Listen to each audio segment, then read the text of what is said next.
തിരുവനന്തപുരത്ത് കാണാതായ കുട്ടിയെ കണ്ടെത്തി. കൊച്ചുവേളി റെയിൽവേ സ്റ്റേഷനിലേക്ക് സമീപമുള്ള ഓടയിൽ നിന്നാണ് കുട്ടിയെ കണ്ടെത്തിയത്. കുട്ടിയുടെ ആരോഗ്യനില തൃപ്തികരമെന്ന് പോലീസ്. കുട്ടിക്ക് ശാരീരിക ഉപദ്രവം ഏറ്റിട്ടില്ലെന്നും നിർജ്ജലീകരണം കാരണമുണ്ടായ ആരോഗ്യ പ്രശ്നങ്ങൾ മാത്രമെന്നും പ്രാഥമിക പരിശോധനാ ഫലം. കുഞ്ഞിന്ന് SAT-യിൽ തുടരും. വിവരങ്ങളുമായി വിജിൻ വായന്തോട് തിരുവനന്തപുരത്ത് നിന്ന് ചേരുകയാണ്.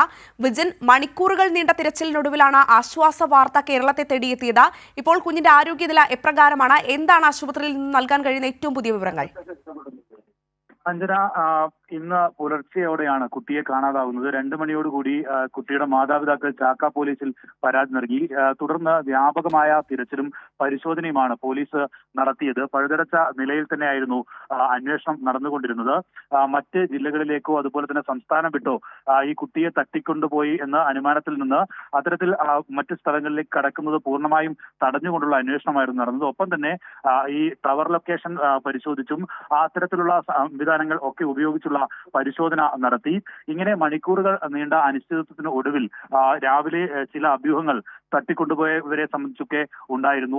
മഞ്ഞ ബൈക്കിൽ വന്ന ആളുകളാണ് തട്ടിക്കൊണ്ടുപോയത് എന്ന നിലയിലൊക്കെ ഉള്ള അഭ്യൂഹങ്ങൾ ഉണ്ടായിരുന്നു. പക്ഷേ ഇതൊന്നും പൂർണ്ണമായും മുഖവിലക്കെടുക്കാതെ കുട്ടിയെ കണ്ടെത്താനുള്ള പ്രാഥമികമായ നടപടികൾ, ഏറ്റവും പ്രധാനപ്പെട്ട കാര്യം അതാണ് എന്ന ഇതിൽ ഉറച്ചുള്ള ഒരു അന്വേഷണമായിരുന്നു പോലീസ് നടത്തിയത്. അതിനൊടുവിലാണ് വൈകുന്നേരം 7:15 ചാക്ക ബ്രഹ്മോസ് പരിസരത്തുള്ള ഒരു ഓടയിൽ വെച്ച് കുട്ടിയെ കണ്ടെത്തുന്നത്. ഈ കുട്ടി നേരത്തെ ഉണ്ടായിരുന്ന ഓൾ സെയിൻസ് കോളേജിന് തൊട്ട് അടുത്ത് 1/2 കിലോമീറ്റർ വരുന്ന സ്ഥലത്താണ് ഈ കുട്ടിയെ കണ്ടെത്തിയത്. അബോധാവസ്ഥയിലായിരുന്നു കുട്ടി ഉണ്ടായിരുന്നത്. ഏകദേശം 6 അടിയോളം താഴ്ചയുള്ള ഈ ഓടയിലാണ് കുട്ടിയെ കാണുന്നത്. 2 പോലീസുകാർ അതുവഴി പോകുന്നതിനിടയിലാണ് കുട്ടിയെ ശ്രദ്ധയിൽപ്പെടുന്നത്. ആ സമയം കുട്ടി അബോധാവസ്ഥയിൽ മലർന്ന് കിടക്കുകയായിരുന്നു എന്നാണ് പോലീസ് തന്നെ നമ്മളോട് വിശദീകരിക്കുന്നത്. അപ്പോൾ കുട്ടി മരണപ്പെട്ടുവെന്ന ഒരു ആശങ്കയിലായിരുന്നു പോലീസ് ഉണ്ടായിരുന്നത്.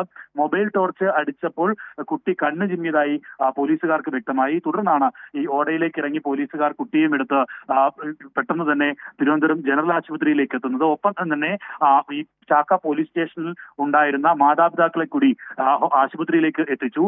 കുട്ടിയുടെ നില ആ സമയം രാവിലെ മുതൽ ഭക്ഷണമോ വെള്ളമോ കഴിക്കാത്തതിനെ തുടർന്നുണ്ടായിരുന്ന ആരോഗ്യ പ്രശ്നങ്ങൾ ഉണ്ടായിരുന്നു. അത്തരത്തിലുള്ളൊരു അബോധാവസ്ഥയായിരുന്നു ആശുപത്രിയിൽ എത്തുമ്പോൾ കുട്ടി ഉണ്ടായിരുന്നത്. തുടർന്ന് ഈ ജനറൽ ആശുപത്രിയിൽ പ്രാഥമികമായ പരിശോധനയും ചികിത്സയും കുട്ടിക്ക് ഉറപ്പാക്കി. അതിന് ശേഷമാണ് കുട്ടിയെ വീണ്ടും ഈ SAT ആശുപത്രിയിലേക്ക് മാറ്റിയത്. SAT ആശുപത്രിയിൽ വിദഗ്ധ ചികിത്സ ഉൾപ്പെടെ നടന്നുകൊണ്ടിരിക്കുകയാണ് ഇപ്പോഴും. മന്ത്രി വീണ ജോർജ്, മുതിർന്ന പോലീസ് ഉദ്യോഗസ്ഥർ, DCP ഉൾപ്പെടെ ഉള്ളവർ ഈ പരിശോധനാ സമയത്ത് ഉൾപ്പെടെ അവിടെ ഉണ്ടായിരുന്നു. പിന്നീട് വ്യക്തമാക്കിയത് ഇന്ന് മുഴുവനായും കുട്ടി ഈ വിദഗ്ധ ഡോക്ടർമാരുടെ പരിചരണത്തിൽ തന്നെ കഴിയട്ടെ എന്ന തീരുമാനത്തിലേക്ക് ഡോക്ടർമാരുടെ സംഘം എത്തുകയായിരുന്നു. അതിനുശേഷം മന്ത്രി വീണ ജോർജ് ഉൾപ്പെടെയുള്ളവർ എത്തി, DCP ഉൾപ്പെടെയുള്ളവർ എത്തി കാര്യങ്ങൾ വിശദീകരിച്ചു.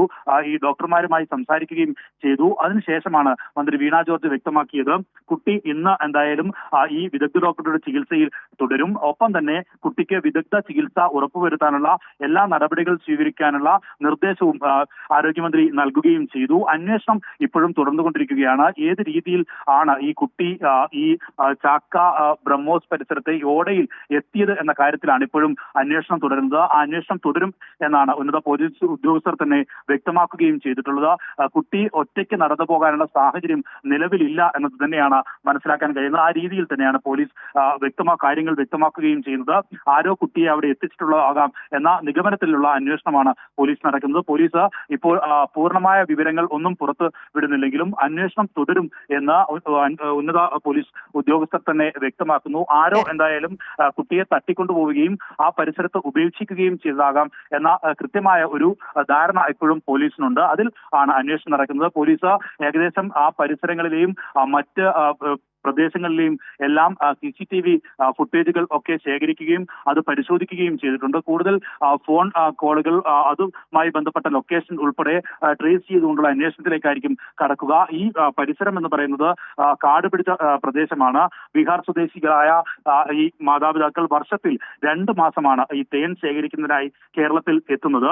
അവർ ഈ പ്രദേശങ്ങളിൽ തന്നെയാണ് കഴിഞ്ഞ കാലങ്ങളിലും കിടന്നിരുന്നത് എന്നാണ് മനസ്സിലാക്കുന്നത്. ടെന്റ് അടിച്ചാണ് അവർ താമസിച്ചിരുന്നത്. ഈ അവരുടെ ജോലി കഴിഞ്ഞാൽ തിരിച്ച് പോകുന്ന അത്തരം രീതിയാണ് ഇവർ എപ്പോഴും പിന്തുടർന്നുകൊണ്ടിരിക്കുന്നത്.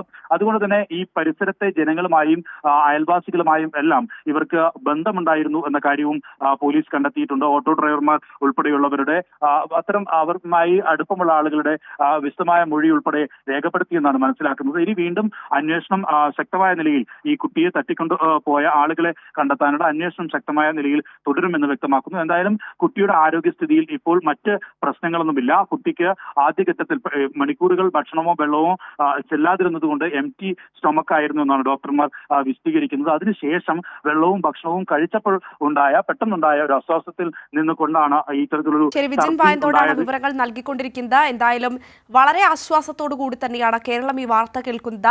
വൈകിട്ട് 7:30 കൂടിയാണ് കുട്ടിയെ ഇത്തരത്തിൽ കാണാതായ കുട്ടിയെ കണ്ടെത്തുന്നത്. കുട്ടിയുടെ ആരോഗ്യനില ഇപ്പോൾ തൃപ്തികരമാണ് എന്നാണ് മനസ്സിലാക്കുന്നത്. കുട്ടി നിലവിൽ SIT ആശുപത്രിയിൽ തുടരുന്ന സാഹചര്യമാണുള്ളത്. അന്വേഷണം അതിന്റെ വഴിക്ക് പുരോഗമിച്ചുകൊണ്ടിരിക്കുകയാണ്. എത്രയും പെട്ടെന്ന് കേസുമായി ബന്ധപ്പെട്ട കൂടുതൽ വഴിത്തിരിവുകൾ പ്രതികളിലേക്കെല്ലാം എത്തും എന്ന് തന്നെയാണ് ഏറ്റവും പുതുതായി ലഭിക്കുന്ന വിവരങ്ങൾ അനുസരിച്ച് പറയാനുള്ളത്.